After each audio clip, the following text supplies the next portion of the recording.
ChatGPT said, there is something sinister about comfort, something dangerous about complacency that we rarely recognize until it's too late. It's quiet, undramatic, almost noble in its disguise. It sounds like, "You've done enough," or "Take it easy, you've earned it." It doesn't shout. It whispers, and before you know it, you are no longer reaching, no longer stretching, no longer pressing in. You're just maintaining, surviving, you're coasting, and the terrifying thing about coasting is that it only works when you're going downhill. Complacency doesn't always look like laziness. In fact, it can wear a suit, show up early, and meet deadlines. It can be efficient, polished, and externally impressive, but deep down, there's no fire.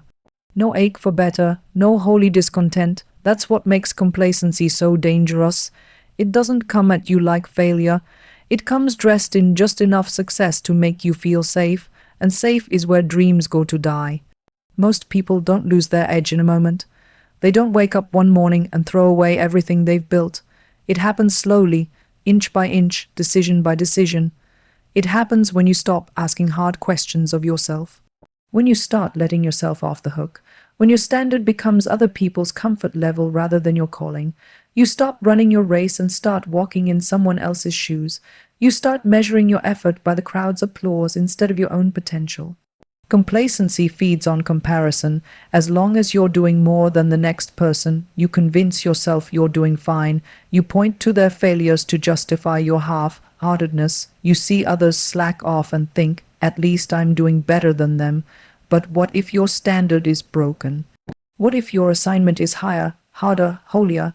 What if you were meant to stand out, and instead you've chosen to blend in because it's more comfortable to be unchallenged than to be exceptional?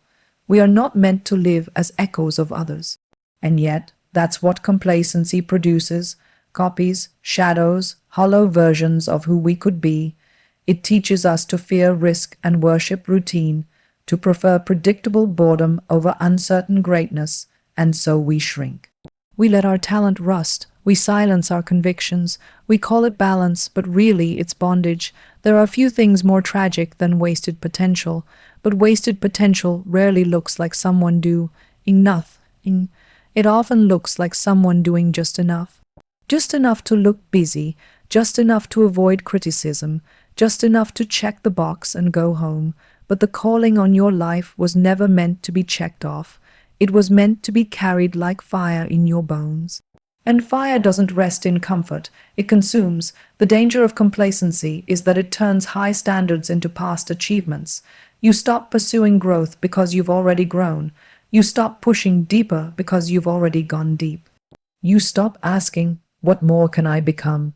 because you're too busy maintaining who you already are. But nothing alive is ever truly static. You are either growing or you are dying. The illusion of standing still is just that, an illusion. Every time you choose to stay where you are out of fear, fatigue, or pride, you're actually sliding backward.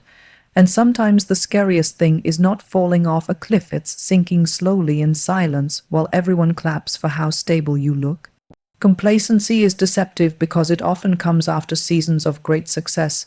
You finally break through, you hit your goals, you get the recognition, and something in you says, "Now I can rest," and not rest for renewal. Not rest for restoration, but rest for retreat. Rest that becomes escape, and little by little, you lose the urgency that once drove you, the hunger that once kept you awake, the vision that once made you weep. You become content with managing instead of mastering, satisfied with good enough when you were made for excellence. This is why the 1% mentality is so rare, because it refuses to be fooled by progress. It says, "I'm grateful for how far I've come, but I'm not finished." It knows that comfort is not the reward, it's the enemy of continued excellence. The 1% don't hate rest, but they are terrified of becoming numb. They know the price of settling is higher than the cost of climbing.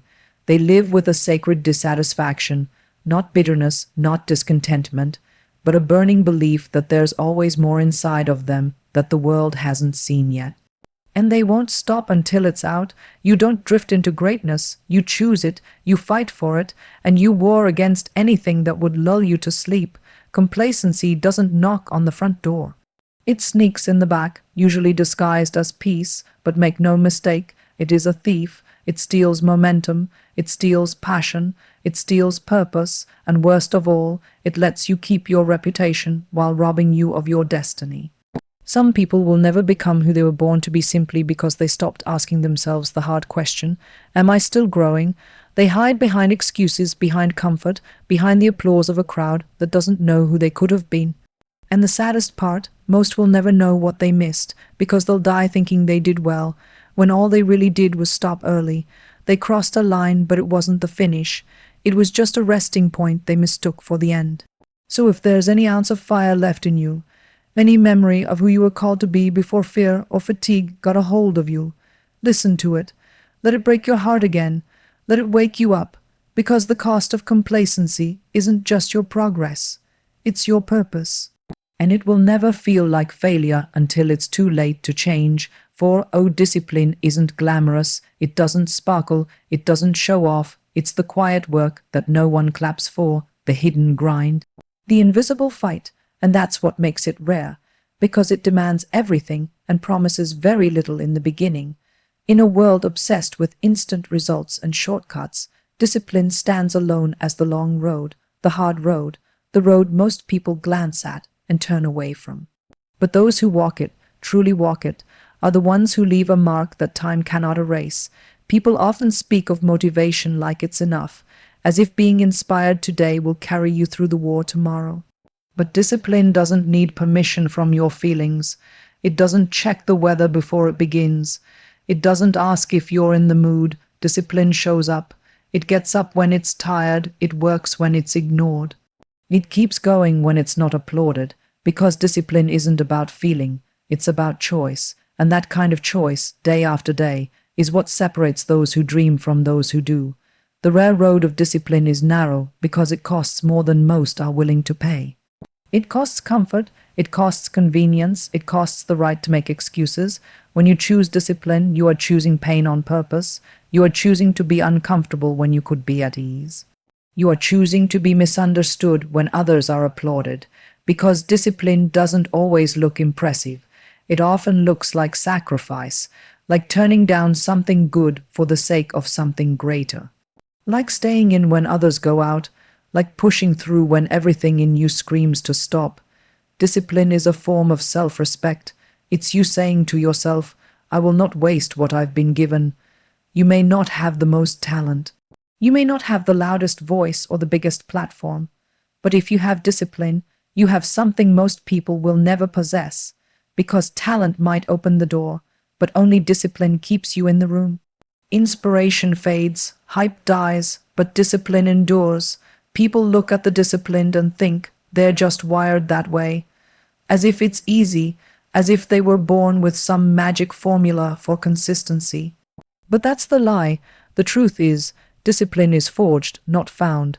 It's built in secret, in silence, in the dark hours when no one is watching.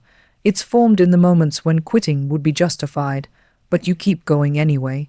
Discipline is not a gift, it's a decision, and it's one you make again and again until it becomes who you are. There is a reason most people never taste the fullness of what they could become. It's because they aren't willing to endure the process.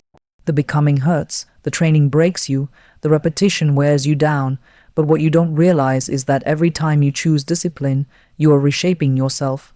You are carving out the kind of strength that cannot be shaken by circumstance. You are becoming the kind of person who can carry the weight of real greatness, not the shallow kind that trends for a moment, but the kind that lasts for generations. Discipline will often make you feel alone. Because when you walk the rare road, you'll notice it gets quieter. There are fewer people beside you, not because you've become arrogant, but because most people turn back when the road stops being easy. They love the idea of growth, but not the cost of it. They cheer when it's new, but disappear when it gets tough.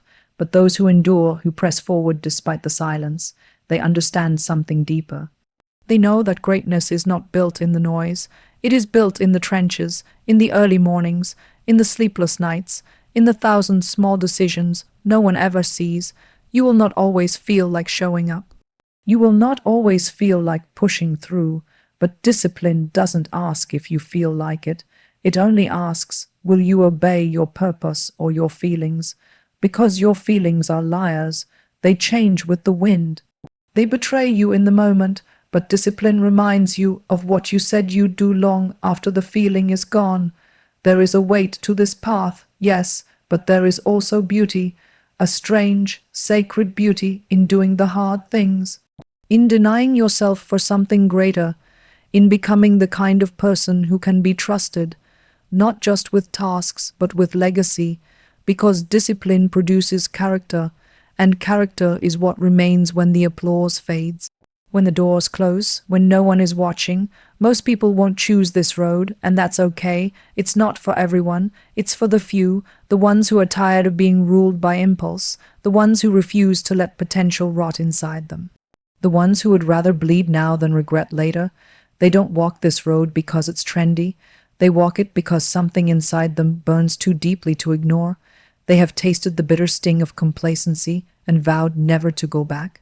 The rare road of discipline doesn't guarantee success the way the world defines it.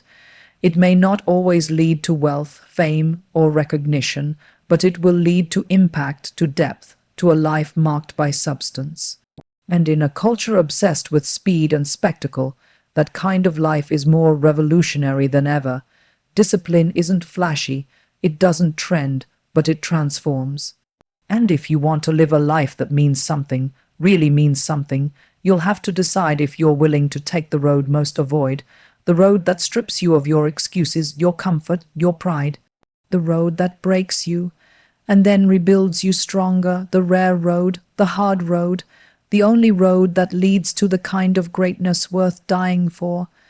There's a reason why so few ever walk in true greatness.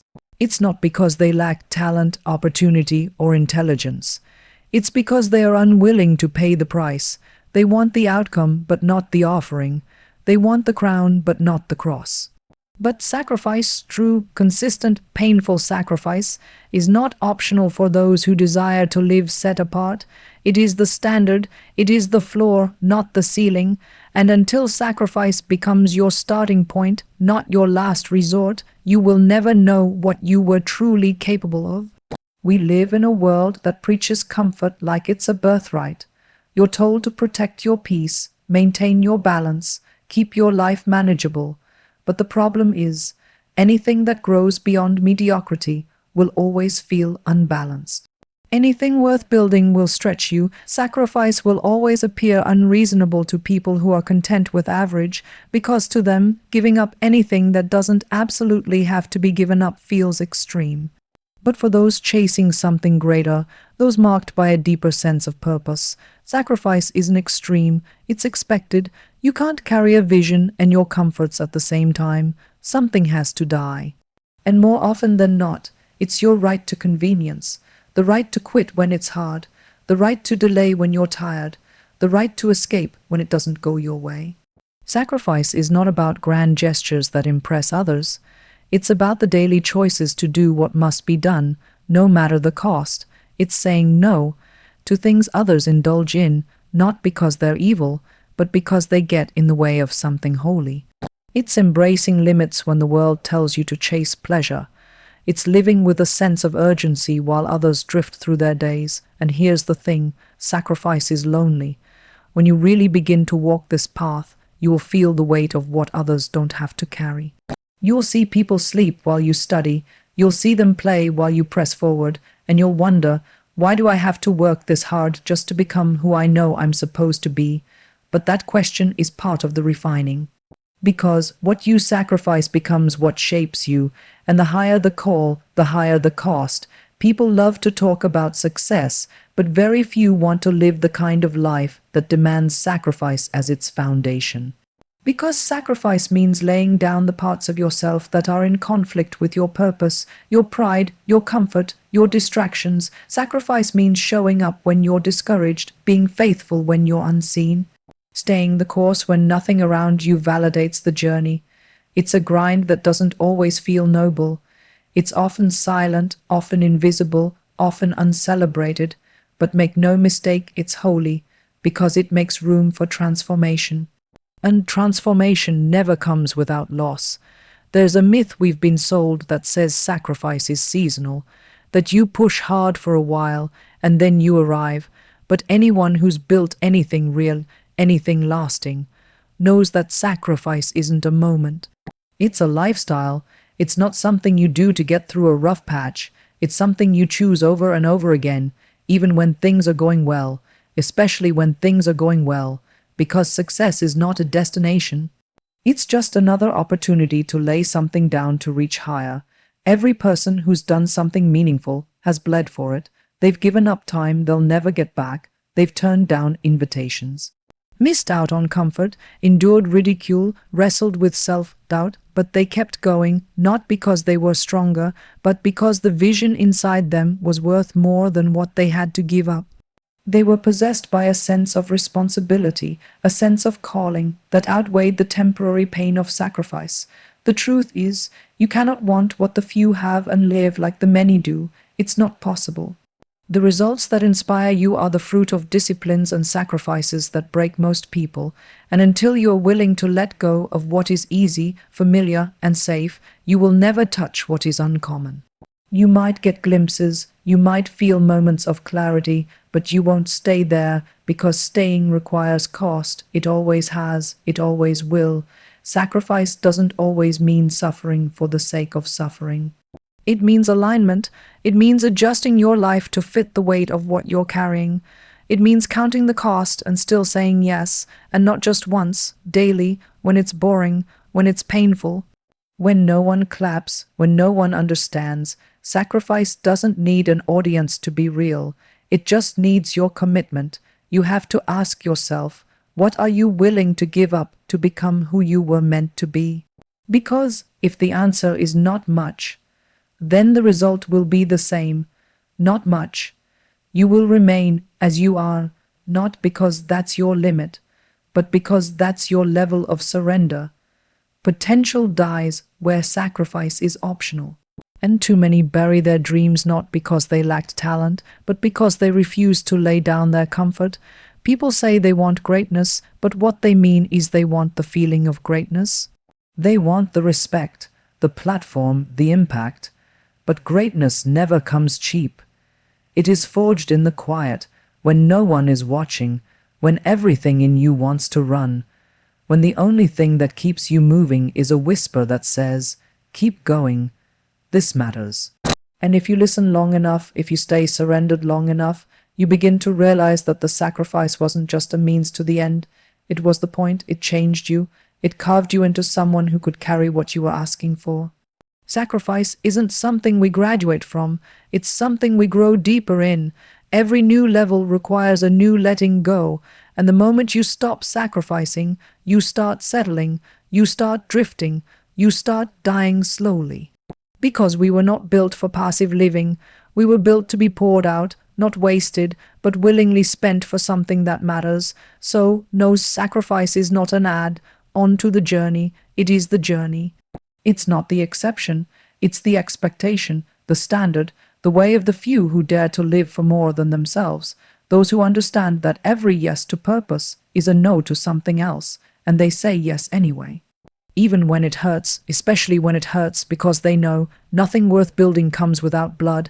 There's a weight that comes with responsibility, a weight that many people run from because it's easier to hide than to be held. Accountability isn't popular because it's personal.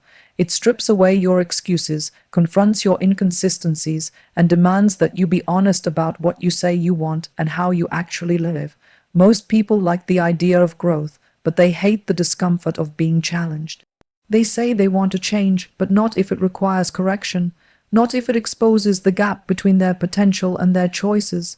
But accountability is not an enemy, it's a gift. It's the mirror that refuses to lie to you.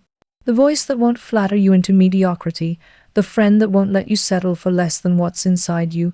We live in a culture that elevates individualism. We're told to do things our way, to trust our gut, to block out the noise. And while personal conviction matters, isolation is a trap. When no one can speak into your life, you stop growing. When no one can question your choices, you stop being honest. When you surround yourself only with people who agree with you, you stop being refined. You become insulated, protected from discomfort, but also cut off from transformation, because growth doesn't happen in echo chambers. It happens when you are seen, known, and called higher. Accountability isn't control. It's not about someone else running your life. It's about voluntarily submitting to a standard higher than your feelings. It's saying, I want to become the kind of person who can be trusted with more, so I give you permission to call me out when I'm falling short. It's not weakness. It's strength. It's maturity, because anyone can act like they've got it all together. But it takes a different kind of courage to say, I need help staying true to what I said I'd do. That's not weakness. That's wisdom. There's a reason the most disciplined, driven people in the world still have coaches, still have mentors, still have people in their lives who challenge them, because greatness doesn't grow in secret. It grows in the light, and the light isn't always gentle. Sometimes it burns, sometimes it stings, but it always reveals what needs to be seen. And without that exposure, your blind spots remain hidden, and your blind spots will always become your downfall if they're not addressed. The call to accountability is not just about surrounding yourself with good people. It's about being the kind of person who welcomes truth, who doesn't get defense if every time someone tells you something hard, who doesn't shut down the moment you're corrected. Accountability only works if your heart is teachable, because you can have the best mentors, the best friends, the best counsel in the world. But if you're prideful, none of it will matter. Your ego will talk you out of every correction. Your stubbornness will shield you from every breakthrough, and before long you'll be stuck, comfortable maybe, but unchanging, and deep down you'll know it. People want to be seen, but not examined. They want to be known, but not questioned. But without questioning, there is no depth. Without examination, there is no refinement. You don't become sharper without friction. You don't become wiser without counsel. You don't become more disciplined without someone holding the line when you want to drop it. Accountability isn't about policing someone's life. It's about protecting their purpose. It's about guarding the gift they carry from being wasted on convenience and compromise. And here's the truth. You will not always want to be accountable. There will be days you want to lie, days you want to hide, days you want to silence the voices calling you higher and just do what's easy. But that's when accountability matters most. Not when you're strong, but when you're tempted. Not when you're focused, but when you're drifting. Accountability is the guardrail that keeps you from crashing when you're too tired to steer. It's the hand that grabs your collar when you're about to walk off a cliff and tells you the truth even when you don't want to hear it. And you have to ask yourself, do you really want to grow, or do you just want to be admired? Because admiration is easy. You can curate a version of yourself that others will applaud. You can hide your struggles, exaggerate your wins, and avoid every hard conversation. But if you want to grow, if you want to live with integrity, if you want to become someone worthy of the trust, influence, and impact you say you desire, you're going to have to be willing to be held accountable. That means letting people speak into your process. That means being honest when you mess up. That means inviting feedback even when it hurts. It means refusing to isolate even when you feel ashamed. Shame thrives in silence, but freedom comes through confession, through bringing things into the light, through choosing truth over image. Accountability creates an environment where you can actually heal, actually grow, actually change. Because it's not about perfection, it's about progress, about having people who know you're not there yet but believe you can get there if you don't give up. The call to accountability is a call to humility. It's a declaration that you're not above correction, that your desire for greatness is stronger than your desire to be comfortable, that your vision is worth protecting, even from yourself, because sometimes the biggest threat to your destiny is not what's around you, but what's in you. The laziness, the pride, the inconsistency, the fear. And accountability helps you face those things, not to shame you, but to sharpen you, not to tear you down, but to build you up. You don't answer the call to accountability because you're weak. You answer it because you're serious, because you're done playing games with your future, because you know what's at stake. You've seen what happens when people isolate themselves, listen only to their own voice, and stop being challenged. They may drift for a while, but eventually they crash, not because they were evil, but because they were unaccountable, because no one could tell them the truth anymore, because they stopped letting anyone in. But you, if you really want to live with purpose, with fire, with integrity, you will have to invite accountability, you will have to ask for it, you will have to pursue it, and you will have to remain open to it, even when it's hard. Especially when it's hard, because the people who finish the race with their soul intact, with their character unshaken, with their legacy clean, those are the ones who welcomed accountability when it would have been easier to walk away. Expected. It's about carrying a conviction so deep that it changes the way you speak, the way you think, the way you live, even when no one else is watching. And make no mistake, it will cost you. To live set apart is to live misunderstood. To walk away from what others embrace, to say no when the crowd says yes, to stand when it would be easier to bow, and not for the sake of appearances, but because something inside you refuses to be common. We are surrounded by a world that celebrates sameness while pretending to celebrate uniqueness. It tells you to be yourself, but only if that self is palatable, comfortable, unthreatening.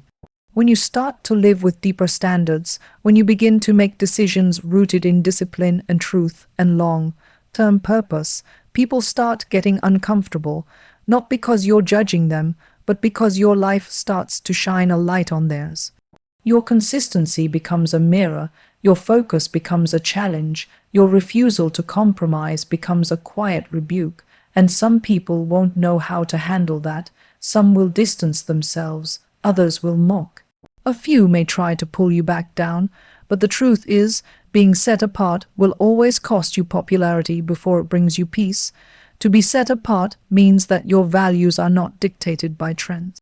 It means your joy doesn't come from circumstances, and your purpose doesn't shift with every new opinion. It means you've decided that the standard for your life isn't going to be mediocrity or convenience or cultural approval. You live with a standard that's internal, unshakable, immovable, planted deep where no applause can reach it and no criticism can uproot it. You are not swayed by attention, you are anchored by intention. There's a loneliness to it, no doubt. You'll have nights when you wonder if it's worth it, when you see others gaining influence by cutting corners, when you see people rise quickly while you remain hidden, when you feel the weight of self-denial pressing against your chest and you ask yourself, what's the point of all this? And in those moments, you will be tempted to loosen your grip, to dilute your convictions, to lower your standards just enough to ease the pressure. But hear this, if you're called to be set apart, anything less will never satisfy you. You'll feel it. Even if you compromise to fit in, there will always be a dissonance inside you.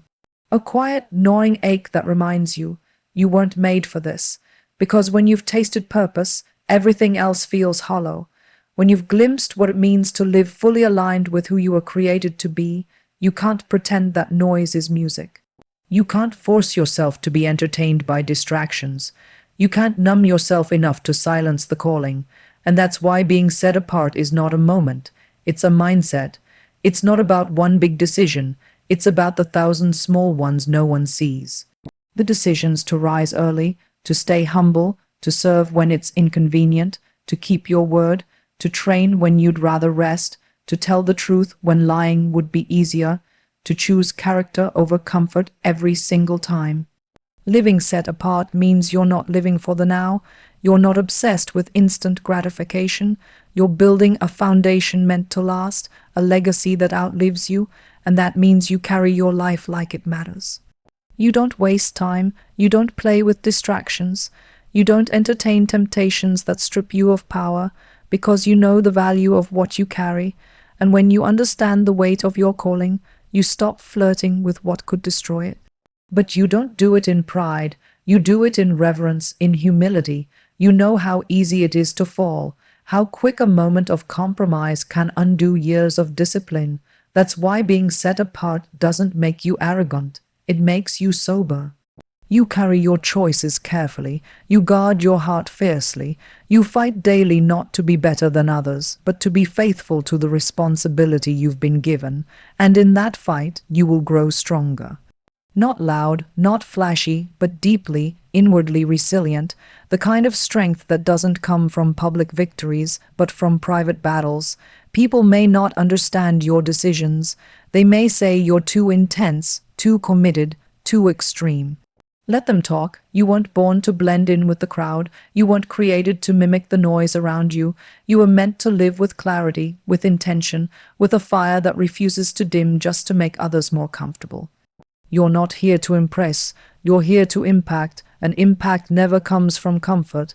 It comes from consecration, from choosing to live differently, day after day, when no one's clapping and nothing's easy. Being set apart means you don't waste your trials, you don't curse the pain, you let it shape you, mold you, refine you. You understand that pressure produces depth, that silence produces intimacy, that rejection produces character. You've stopped expecting the road to be easy. You've started expecting it to be worth it, and that shift changes everything. You no longer see obstacles as proof you're failing. You see them as evidence you're being formed. Every hard thing becomes another opportunity to grow, another layer of strength, another reason to keep going. This life, this set apart life, is not for the faint of heart. It will cost you sleep. It will cost you friendships.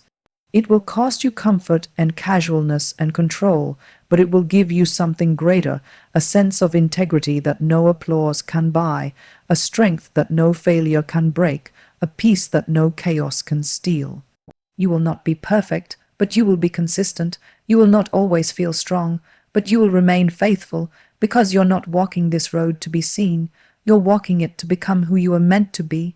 So you keep going, even when the world doesn't notice, even when the reward feels far away, even when you're tired, misunderstood, and tempted to quit. You remember why you started, you remember who you are. And you keep walking the narrow road, because in a world chasing applause, you've chosen alignment. In a generation obsessed with being followed, you've chosen to follow something greater. You've chosen to live set apart. And that choice will cost you everything average, but it will give you everything eternal.